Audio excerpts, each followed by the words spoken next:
자, 시간이 많이 갔는데 이거는 뭐 어디 종이 쪽지 뭐 찢어놓은 것 같은데 이상한데 읽어볼까요?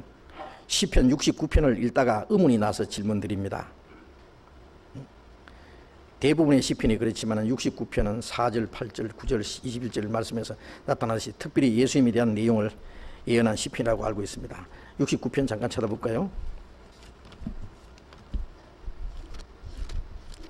69편,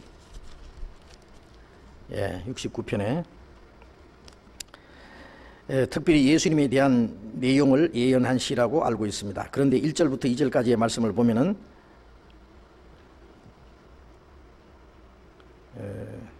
물들이 내 영혼까지 흘러 들어왔나이다. 내가 설 곳이 없는 깊은 수렁에 빠지며라고 기록된 이 말씀의 뜻은 예수님이 심판을 받아 지옥에 가셨던 게 아닌가 하는 추측을 하게 합니다.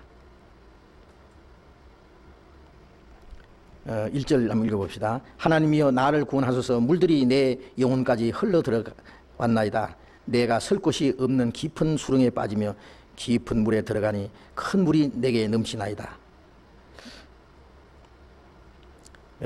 이것이 예수님이 심판을 받아 지옥에 가셨던 게 아닌가 하는 추측을 하게 합니다. 예수님 왜 지옥에 갑니까? 예? 그 이후로는 그 설 곳이 없는 깊은 수렁을 바로 요한계시록 20장 3절에 나오는 무증행을 말하는 것이라고 볼 수 있기 때문입니다. 이것은 또 베드로전서 3장 19절의 말씀과도 연관되는 것이라고 할 수 있는지 알고 싶습니다. 예수님이 지옥에 간 것도 아니고요. 예수님이 물론 여기 무증행에 간 것도 아닙니다. 무증행이라는 믿없는 구멍을 말하는데요. 베드로전서 3장에 예수님이 영으로서 옥에 있는 영들에게 전파하시니라 그랬는데 그걸 가지고 이제 천주교에서는 연옥서를 만들어냈는데요. 사도신경에 보면은요, 우리 사도신경 아시죠? 사도신경 그 찬송가이나 성경책 그 옆에 보면은 앞뒤에 보면은요, 사도신경 요즘에 영어로 그 사도신경 원본이 나오는 게 있어요. 사도신경은 천주교에서 만든 겁니다. 거기 보면 예수님이 지옥에 들어가셨다는 그 내용이 나와요. 사도신경 안에. 우리 사도신경은 그걸 빼놨어요. 그리고 거룩한 공예라는 것도 홀이 캐도릭이라고 그랬어요. 카도릭. 그게 거룩한 공예라는 것이 캐도릭입니다. 캐도릭 교회예요. 교회를 가르치는 거예요. 사람들이 뭐 사도신경에 무조건 잘된 것인 줄 알고 줄줄 하는데요. 그 사람들이 만든 대로 하려면은 그 원문을 그대로 해야 돼요. 그러면 예수님이 장사한 바 되었다가 지옥에까지 내려가셨다가 다시 나왔다고 그래 돼 있어요. 그 원래는 예수님이 옥에 있는 영들에게 전파했다는 것은 지옥에 갔다는 것이 아니고 그게 설명이 나와 있어요. 그 옥에 있는 영들은 전에 노아의 날 방주 예배할 때는 하나님이 오래 참고 기다리실 때 순종치 않던 자들이라. 물로 말미암아 구원 얻은 자가 몇 명뿐이니 겨우 8명이라. 노아 홍수 때 8명, 노아 8식구 외에는 다 죽었어요. 그들 중에 하나님의 아들들이 있어요. 창세기 6장에 보면 그것이 셋의 자손들입니다. 그들이 가인의 후손과 섞이다가 그들이 타락에다가 물로 심판받았어요. 그러나 하나님의 아들이기 때문에 베드로전서 4장에 보면은 육신으로는 사람처럼 심판받으나 영으로는 하나님처럼 살려 함이라. 그러므로 죽은 자가 되어 복음이 전파되었다. 그 셋의 후손들은 하나님의 아들들인데 가인의 후손과 섞였기 때문에 물로 말미암아 그들이 징계를 받아 죽었는데, 영은 예수님이 오실 때까지 옥에 있다가 예수님이 오심으로 그들이 영은 하나님처럼 살려 함이라 구원을 받은 거예요. 예수님 오실 때까지 그 옥에 갇혀 있었던 것은 그것이 그들에게 주어진 징계입니다. 물로 육신이 죽은 것만 징계가 아니라 그들이 예수님 오실 때까지. 그건 음부가 아닙니다. 그것은 그들만을 위한 특별한 장소가 따로 있었어요. 지옥이 아니에요.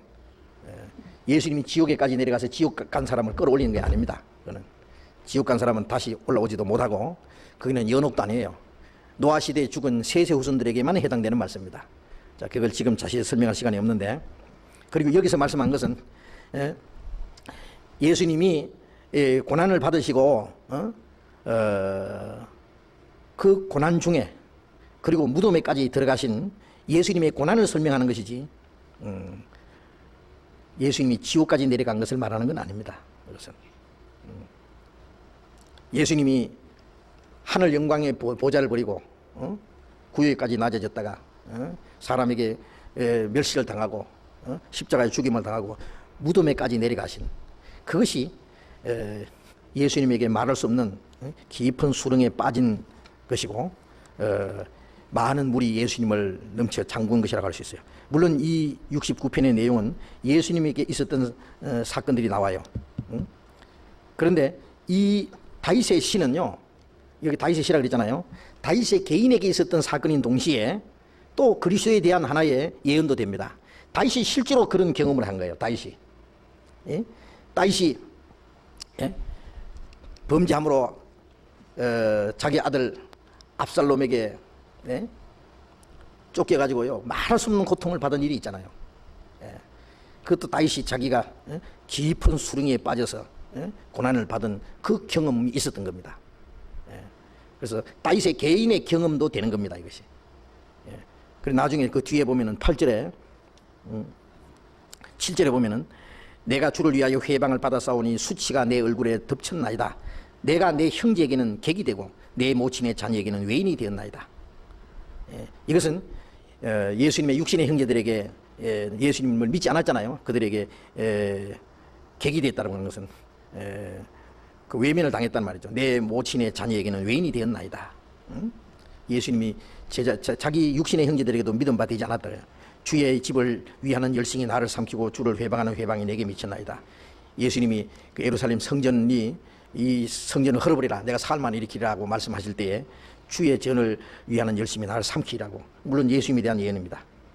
자, 그래서 이 말씀을 일단 그 다윗의 경험 속에 있었던 사건인 동시에 또 그리스도에 대한 예언이 있습니다. 그래서 이 모든 것이 그리스도에 대한 예언은 아니에요. 그리스도에 대한 예언이 이 속에 다윗의 그 경험 속에 포함되어 있는 겁니다. 그래서 이것을 예수님에게 그대로 다 적용시켜서 해석을 안 돼요. 시편 전부를. 그리고 이것은 그 예수님이 무정에까지 내려간 그것을 말씀하는 건 아닙니다. 그 말할 수 없는 고난 중에 있었던 사건을 이게 말씀하고 있는 겁니다.